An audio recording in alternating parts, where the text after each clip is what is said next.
सरांचा सुखाचा राजमार्ग नावाचं पुस्तक नुकतंच आलेलं आहे. नुकतंच म्हणण्यापेक्षा बराचसा काळ येऊन गेलेला आहे.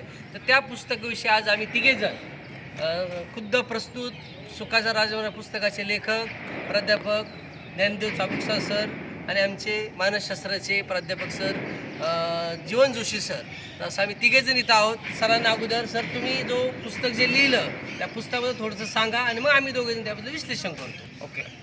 सुखाचा राजमार्ग हे जे पुस्तक आहे 30 ऑक्टोबर रोजी प्रकाशित झाले 2024ला.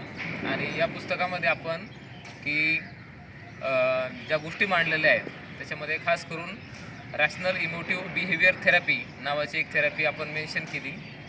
आणि त्यासोबतच बुद्धांनी जे विचार मांडले आहेत, तुकाराम महाराजांनी जे विचार मांडले आहेत, संत साहित्यामधून ज्या सगळ्या गोष्टी आल्या त्या सगळ्यांचा समन्वय साधण्याचा प्रयत्न केला आहे. आणि त्या सगळ्या गोष्टी त्या पुस्तकात मांडल्यात छोट्या छोट्या कंटेंटच्या माध्यमातून. 42 स्वरूपाचे छोटे लेसन्स त्याच्यामध्ये तयार केलेत आणि ते लेसन खऱ्या अर्थाने एक मॉरल स्टोरी आहेत लोकांसाठी आणि व्यावहारिक जीवनातील अनेक एक्झाम्पल त्यात मी देण्याचा प्रयत्न केला आहे.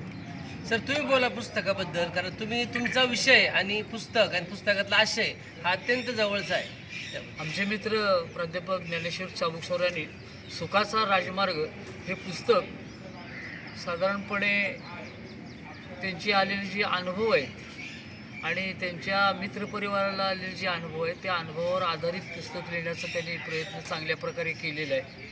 आणि रोजच्या व्यावहारिक जीवनामध्ये माणसांना येणाऱ्या समस्या आणि त्या कमी करण्याच्या दृष्टिकोनातून सुखाचा राजमार्ग कसा निवडावा, अगदी त्यांनी साधी उदाहरणं दिलेली आहेत, चित्रपटातील उदाहरणं दिलेली आहेत. अगदी गौतम बुद्ध असेल किंवा तुकाराम महाराज असतील, म्हणजे अध्यात्मक आणि शास्त्र याची सांगड घालण्याचा सुद्धा त्यांनी एक चांगल्या प्रकारे प्रयत्न केलेला आहे.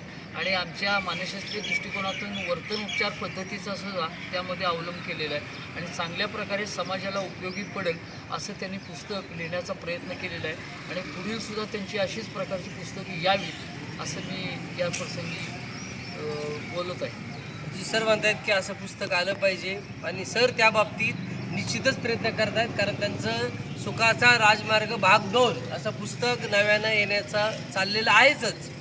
पण मी सरांना दुसरा सजेशन देईल माझ्या श्रोतावर्गासाठी आणि त्यांच्यासाठी की त्याचा एक भाग जर आपण प्रकाशित केला या यूट्यूब चॅनलला तर अजून बरं होईल. आणि मी माझ्या यूट्यूब फॅमिलीला सांगेल की सरांचं पुस्तक जरूर विकत घ्या, कारण विकत घेतल्याशिवाय माणूस वाचत नाही आणि वाचल्याशिवाय माणूस त्या पुस्तकात काय आहे ते त्याला कळत नाही. इथंच आपण व्हिडिओ थांबूया. धन्यवाद.